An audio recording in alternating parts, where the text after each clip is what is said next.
എലവഞ്ചേരി പഞ്ചായത്ത് 2025-26 വാർഷിക ബജറ്റ് അവതരിപ്പിച്ചു. പാർപ്പിടം, ആരോഗ്യം, വിദ്യാഭ്യാസം, കുടിവെള്ളം, ശുചിത്വം എന്നിവയ്ക്ക് മുൻതൂക്കം നൽകുന്നതാണ് budget. Vice president K Supriya budget അവതരിപ്പിച്ചു.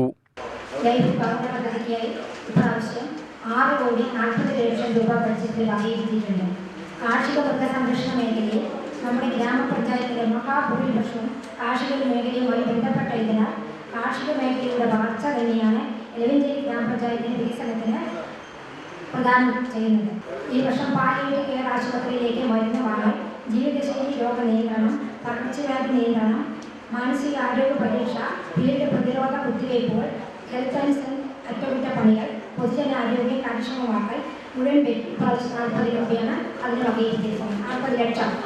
സമഗ്ര വിദ്യാഭ്യാസ പദ്ധതികൾക്കായി 2025 20 ലക്ഷം രൂപ മാത്രം വകയിരുത്തിയിട്ടുണ്ട്. കുടിവെള്ളം, ശുചിത്വം. എലവഞ്ചേരി ഗ്രാമപഞ്ചായത്ത് കുടിവെള്ളക്ഷാമം നേരിടുന്ന ഒരു പഞ്ചായത്താണ്. അതിനുവേണ്ടി 25 ലക്ഷം രൂപ വകയിരുത്തിയിട്ടുണ്ട്. അവർ യുവജനം തൊഴിൽ. എലവഞ്ചേരി ഗ്രാമപഞ്ചായത്തിലെ യുവജനങ്ങൾക്കും പൊതു കളിസ്ഥലം ഉണ്ടാവോ എന്ന സ്വപ്നം പദ്ധതിയാണ്. ഇതിനുവേണ്ടി തുക 10 ലക്ഷം രൂപ വകയിരുത്തിയിട്ടുണ്ട്. പ്രസിഡന്റ് കെ മണികണ്ഠൻ അധ്യക്ഷനായി.